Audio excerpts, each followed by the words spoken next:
Mesdames et messieurs, bonsoir. C'est un réel plaisir de vous retrouver sur le plateau de Malinov tous les jeudis. Suivons ensemble le contenu de l'émission du jour. À suivre ce soir le parcours de Awa Sidibé Fall, promotrice de l'agence Digital Smarter qui propose une gamme de services divers et variés dans le but de l'obtention d'une présence en ligne sous toutes ses formes par les entreprises et les particuliers qui le désirent. Kassoum Keita, passionné de la culture geek et otaku, promoteur de la boutique en ligne Univers 7 est l'invité de Malinov ce soir.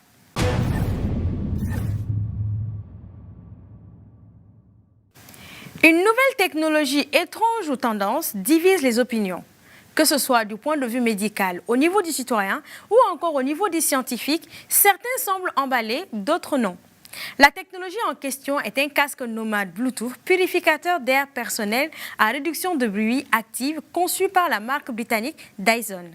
Les concepteurs ont associé une technologie de purification de l'air à un casque Bluetooth avec un soupçon de port de masque que reflète la couverture du casque encerclant la bouche et le nez. Bonne ou mauvaise, c'est une première. Découvrons ensemble.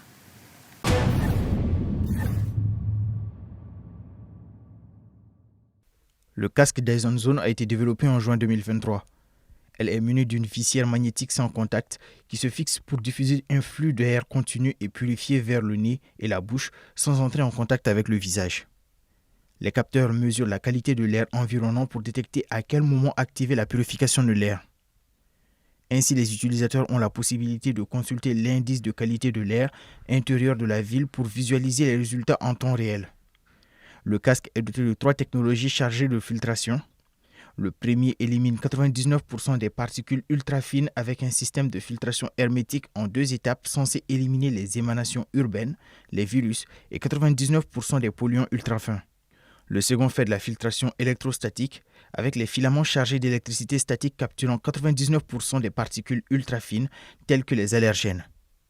Et enfin, le filtre à charbon actif qui absorbe les émanations urbaines et les gaz tels que le dioxyde d'azote. Le casque Dyson Zone est doté de 2 filtres dans chaque oreillette. L'une est une couche particulière et l'autre une couche de carbone qui s'attaque à la filtration du gaz. L'air propre passe à travers un compresseur projeté de chaque côté et ressort à travers la lame de rotation. Selon ses concepteurs, l'objectif du casque Dyson est de lutter contre la mauvaise qualité de l'air. Devant le magasin de démonstration d'Oxford Street, où les Anglais découvrent le casque, beaucoup de passants restent perplexes sur la technologie. Si c'est un modèle sur lequel les opinions sont mitigées, elle est depuis sa sortie commercialisée au prix de 899 €, soit 589 798 000 francs CFA.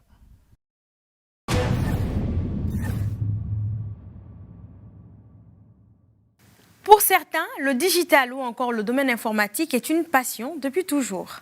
Pour d'autres, par contre, il est le fruit d'une reconversion professionnelle.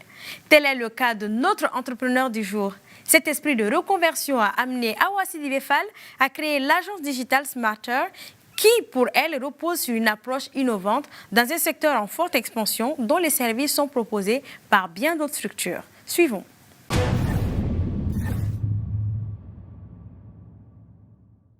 Pour la promotrice Awa Sidibé Fall, Smarter est une solution pensée pour les entreprises et qui se veut de les accompagner à obtenir une présence en ligne sous toutes ses formes. Au-delà des entreprises, Awa Sidibé cible aussi les particuliers. Sa gamme de services s'articule de points tels que nous proposons des services divers et variés, à savoir les marketing digital, c'est tout ce qui englobe la gestion des réseaux sociaux, la publicité en ligne, également la création de contenu social media. Nous proposons également des services de création des sites internet, que ce soit les sites vitrines, les sites e-commerce, les sites institutionnels ainsi que les portfolios professionnels pour les entreprises. Nous proposons des services de branding et de design graphique. C'est tout ce qui est conception de logos et d'identité visuelle pour les entreprises et également la conception et l'impression des supports de communication. Et enfin, nous proposons des services de formation et d'audit personnalisé, tout ce qui est audit digital, audit social media ou audit des réseaux sociaux, également la formation personnalisée afin de permettre à nos clients d'avoir une certaine autonomie dans leur gestion digitale. Smarter est le fruit d'un processus de formation suivi par sa promotrice au sein d'organisations qui œuvrent pour l'autonomisation des femmes et jeunes filles à travers le numérique. une formation métier nommée référent digital qui lui a permis de s'armer assez pour lancer Smarter.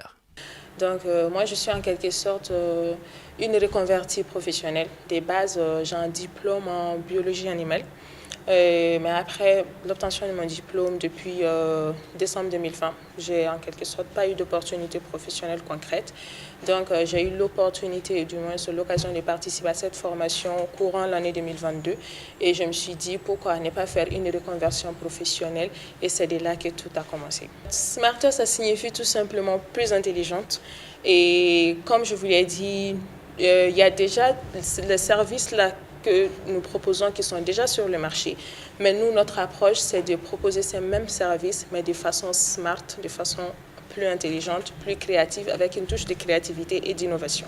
Intégrant un domaine plus ou moins saturé sur le marché, elle décide d'apporter sa touche, qu'elle qualifie comme une manière plus intelligente de faire du digital. Ce qui nous distingue réellement, c'est notre approche proactive de l'audit et de la formation. Comme vous le savez si bien que moi, le monde du digital, c'est un monde qui est en constante évolution. Et nous réalisons des audits fréquemment afin de voir les éventuelles évolutions à réaliser pour nos clients, afin qu'ils aient les outils à la pointe, les dernières tendances et les dernières pratiques digitales, afin qu'on puisse les intégrer également dans leur stratégie et dans leurs projets. Et tout ceci avec un savoir-faire local. Profil à double casquette, Awa est aujourd'hui l'élément central de sa structure. Elle exécute elle-même la plupart de ses services. Bien que déterminée par cela, elle peut aussi compter sur des partenariats extérieurs sur d'autres aspects de son entreprise. Malgré les débuts modestes de Smarters, Awa Sidibé Fall est animée par l'ambition d'offrir un paysage digital nouveau aux entreprises maliennes.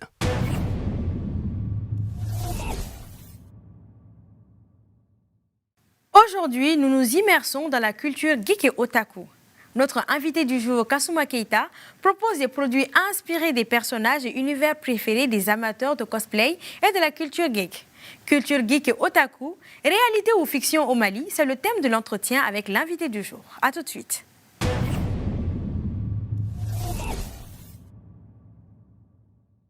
Bonsoir, Monsieur Keita. Bonsoir. Bienvenue sur le plateau de Malinov. Merci beaucoup.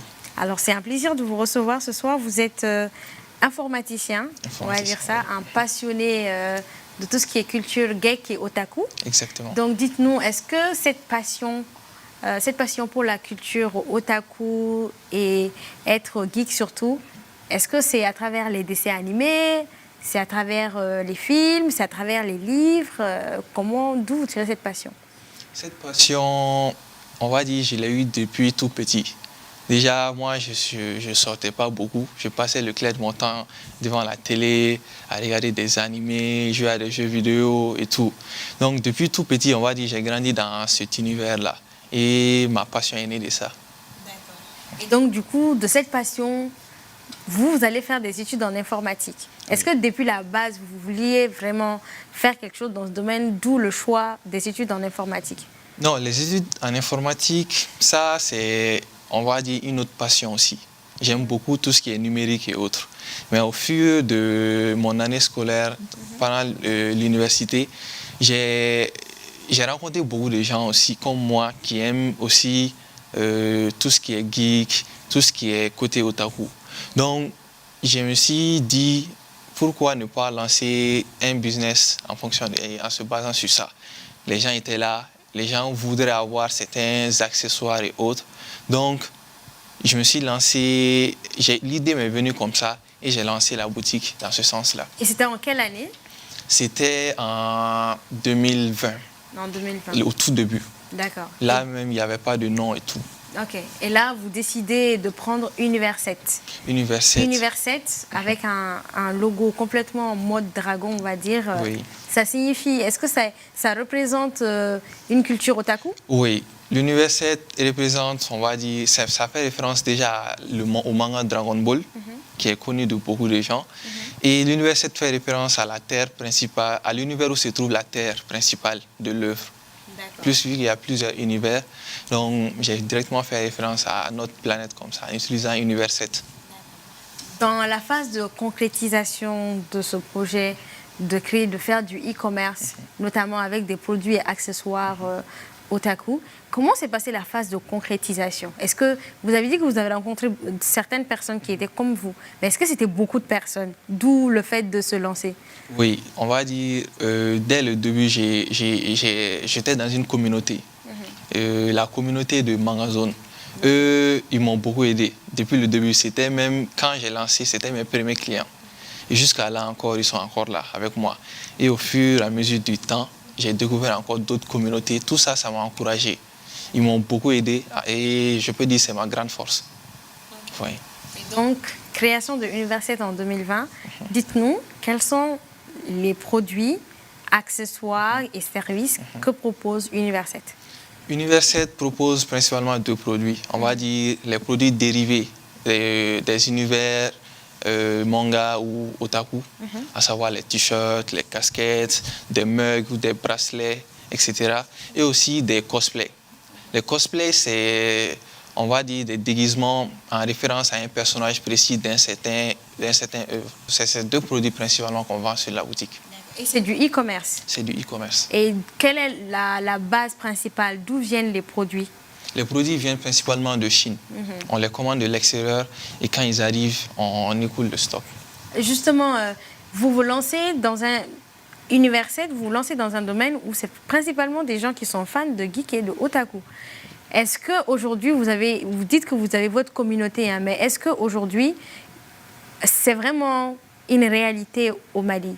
Oui, depuis mes débuts jusqu'à maintenant, je suis très content de l'évolution que la communauté a pris. Actuellement, les gens s'expriment beaucoup et sortent de l'ombre, on va dire. En général, les gens sont matrixés et ils ont peur. Quand on voit un adulte qui est là à regarder, par exemple, des dessins animés ou des animés japonais ou à jouer à des jeux vidéo, en général, les gens le voient d'un mauvais quoi. Vous voyez un peu. Donc, mais maintenant, je vois qu'il y a beaucoup d'initiatives qui sont prises dans ce sens-là pour faire épanouir la communauté. Beaucoup d'événements se passent dans chaque année. Par exemple, la Big Gaming tout près, chaque année, ils font des événements dans ça. Ils m'invitent et je viens, par exemple, cosplayer. Et les gens sont contents en voyant ça, quoi. Justement, en quelque sorte, on voit que c'est des gens qui font ça. C'est pas forcément tout le monde qui le fait, et vous l'avez dit. Quand on voit les gens le faire, on se dit ils sont encore enfants. Oui. C'est ça que les gens se disent en général ici. Donc d'où la question, est-ce que c'est vraiment, c'est pas de la... Ici, on considère que ce sont des gens qui sont dans leur univers à part. C'est ce que les gens disent en quelque sorte.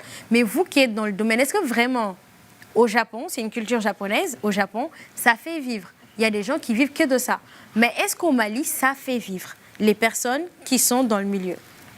Les personnes dans le milieu, en général, ils sont tous dans ma situation. C'est des passionnés qui font ça et en même temps, ils ont leur travail à côté. D'accord. On peut pas, actuellement, au Mali, au stade où on en est, on ne peut pas dire qu'on va vivre uniquement de ça. C'est assez compliqué. Et c'est parce qu'il n'y a pas beaucoup de gens qui s'y intéressent. C'est surtout ça. La communauté, elle est là, mais on va dire qu'elle est assez restreinte. Elle est assez restreinte. D'accord, mais par exemple, aujourd'hui, on voit qu'il y a des compétitions qui s'organisent, où il y a des cachets à gagner pour chaque compétition. Et il y a même ce sont même des compétitions où vous avez la chance d'aller, que ce soit en Afrique ou même en Europe, participer à ces compétitions. Il y a des gamers professionnels. Est-ce que de cette tendance-là, ça commence à évoluer, ou on est toujours à la case départ, c'est juste des compétitions dans lesquelles vous participez juste pour le nom ou juste pour faire évoluer d'une certaine façon, mais au final, ça ne rapporte pas grand-chose? Aux phases de démarrage jusqu'à maintenant, il y a eu une grande évolution. Maintenant, on ne peut pas dire qu'on va vivre de ça, mais avec les compétitions et autres là, beaucoup de gens commencent à mettre de la valeur dans ça. Et je me dis que la façon dont les choses évoluent, dans l'avenir, on peut vivre de ça. Ouais. L'avenir, dans combien d'années, par exemple? Sans trop m'avancer, je dirais dans 5-10 ans. Dans 5-10 ans. Oui. OK.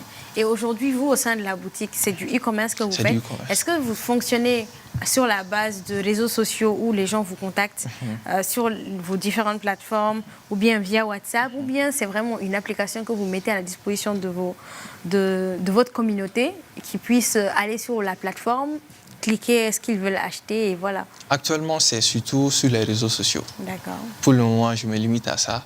Mais la conception, en tant qu'informaticien, je suis informaticien, donc la conception de l'application est en cours. Ça, ce sera l'étape numéro 2, la phase 2. D'accord. Comme ça, les gens iront directement sur l'application et puis commander comme une application e-commerce normale. Et quand vous commandez, par exemple, ça prend combien de temps pour être livré? Si j'ai l'article ici avec moi, ça dépend juste de la disponibilité de la personne. On livre ça quand il est libre et tout. Maintenant, si la personne commande ça expressement de l'extérieur, il faut compter minimum 2 semaines. Mais ce sont des accessoires qui se portent occasionnellement ou on peut les mettre tous les jours quand on le désire? Ça dépend surtout. Il y a ces accessoires qui sont assez tape à l'œil.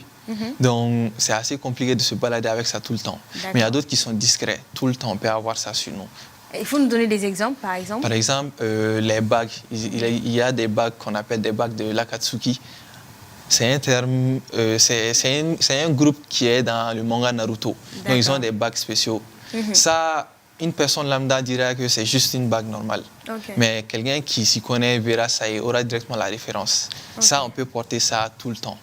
Ou bien même des colliers. Les colliers sont assez discrets aussi à porter, les bracelets aussi. Et aussi, il y a les coques de téléphone. Ça aussi, on peut avoir ça tout le temps. Porter ça tout le temps. Et ce qu'on ne peut pas porter tout le temps, c'est les déguisements. Ça, c'est surtout des costumes, oui. OK. Et ces costumes sont très colorés, ils sont très colorés. Des fois même, ça vient avec des perruques. D'accord. Donc, quand on porte ça directement, ça tape à l'œil, quoi. Et donc ça, c'est vraiment pour des événements? C'est surtout pour les événements. OK, c'est vraiment pour les événements. Oui. Depuis le début jusqu'à aujourd'hui, est-ce que ça a été... Vous dites que vous avez votre communauté, mais ça veut dire qu'auprès des citoyens lambda, ce n'est pas vraiment votre cible? Pour ma cible, c'est essentiellement 2 groupes de personnes. Déjà, les passionnés de science-fiction, de jeux vidéo, d'informatique même, tout ce qui est technologie, eux, c'est les geeks. Oui. Les passionnés aussi de culture japonaise, les mangas, les animés, les cosplay, eux, c'est les otaku. C'est eux principalement mes cibles. D'accord. Ouais. Donc, au-delà de la vente, vous vous limitez exclusivement à la vente? Non. De mes débuts jusqu'à maintenant, j'ai acquis une certaine notoriété. Donc, j'essaie d'utiliser ça pour booster certains artistes aussi qui sont dans la communauté. J'en connais plein qui sont très, très talentueux. Déjà, certains qui font des tableaux dessinés à la main. Les coques de téléphone aussi que je commande des fois, je connais des gens ici qui peuvent faire ça aussi à la main. Donc, sur ma page, je n'hésite pas à partager leurs œuvres et tout pour proposer ça à la communauté.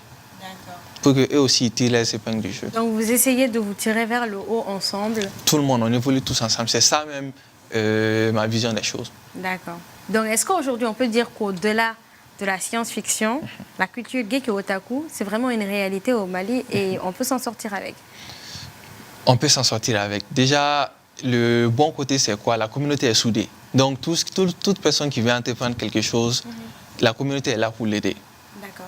Donc, de ça, on est tous boostés comme ça avec cette motivation-là. D'accord, ok. Et quelle est l'ambition de Kassouma Keita avec Univers 7? À long terme, moi, je vais m'inspirer du modèle japonais. Au Japon, les artistes qui sont là-bas, ils dessinent leurs mangas, ils écrivent ça et tout, ils envoient ça à les maisons d'édition et si c'est retenu, c'est imprimé et puis vendu ça. Moi, je vais essayer de faire le même système ici. On a des artistes ici qui sont très talentueux, donc on va essayer de montrer leur talent aux gens. Si voilà, des mangas sont retenus, les Japonais, ce qu'ils font, il y a des produits dérivés, comme ceux que je vends déjà. Nous, on vend des produits dérivés de mangas des Japonais. Donc pourquoi ne pas essayer de vendre des produits dérivés des mangas de nos Maliens ici?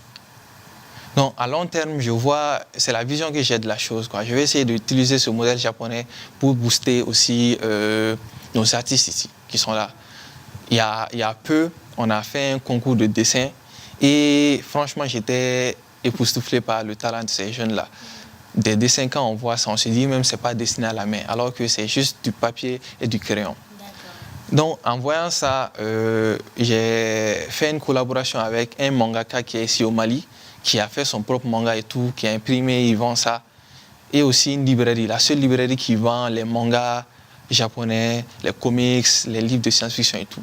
Donc, on est 3, on est en phase de projet, on va lancer un projet plutôt qui vise à mettre en avant ces talents-là, ces dessinateurs-là.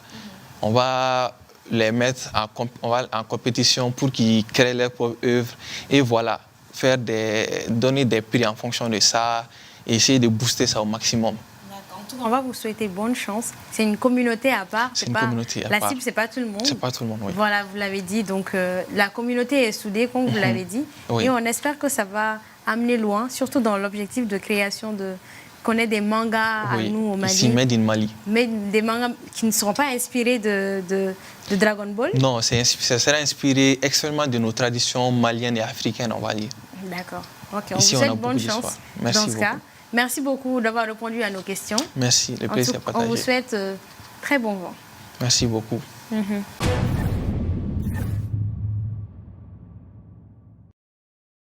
L'Inde est restée au cœur des discussions cette semaine avec le lancement de sa fusée vers la Lune. La fusée est nommée Chandrayaan-3 Mooncraft et son coût représente 74,6 millions de dollars. La mission, qui doit durer 14 jours, a décollé sous les applaudissements de milliers de passionnés venus observer la scène. L'objectif est de faire atterrir avec succès un robot mobile pour explorer la surface de la Lune.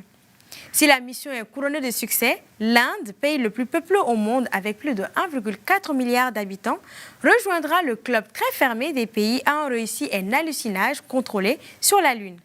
Un exploit que pour l'heure, seule la Russie, les États-Unis et la Chine ont réussi. Ce n'est pas la première fois que l'Inde essaie un hallucinage sur la Lune. Lors de sa première tentative, l'équipe au sol a perdu le contact peu avant l'arrivée sur la Lune. Cette nouvelle tentative intervient ainsi 4 ans après celle-ci. Cette fois, l'Organisation indienne de recherche spatiale a bon espoir de réussir et se projette déjà dans une future mission habitée sur la Lune. D'ici l'an prochain, le pays projette lancer une mission habitée de 3 jours en orbite autour de la Terre.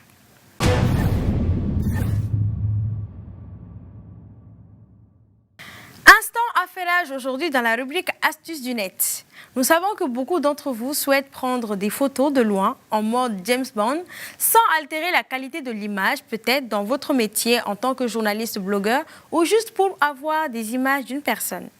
Le seul problème est que la caméra de l'iPhone a des limites et le fait de trop zoomer peut pixeliser l'écran au point d'y avoir des grains à y sauter.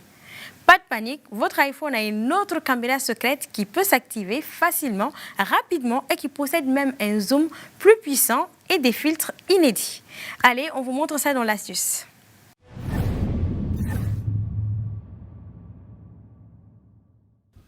Pour détecter l'autre caméra secrète qui peut s'activer facilement sur votre iPhone, c'est très simple. Premièrement, rendez-vous dans les réglages. Faites défiler les différentes fonctionnalités et accédez à Accessibilité. Au changement de l'interface, vous irez tout en bas dans l'accès guidé et vous activerez cette option. Vous pourrez ensuite revenir en arrière et vous rendre dans Raccourcis, Accessibilité et choisir Loop. À partir de maintenant et depuis n'importe où, si vous cliquez sur le bouton latéral 3 fois, s'active une caméra différente de ta caméra habituelle avec des effets uniques et un zoom nettement plus puissant. Prenez plein de photos à bonne distance et à bientôt pour d'autres tutos.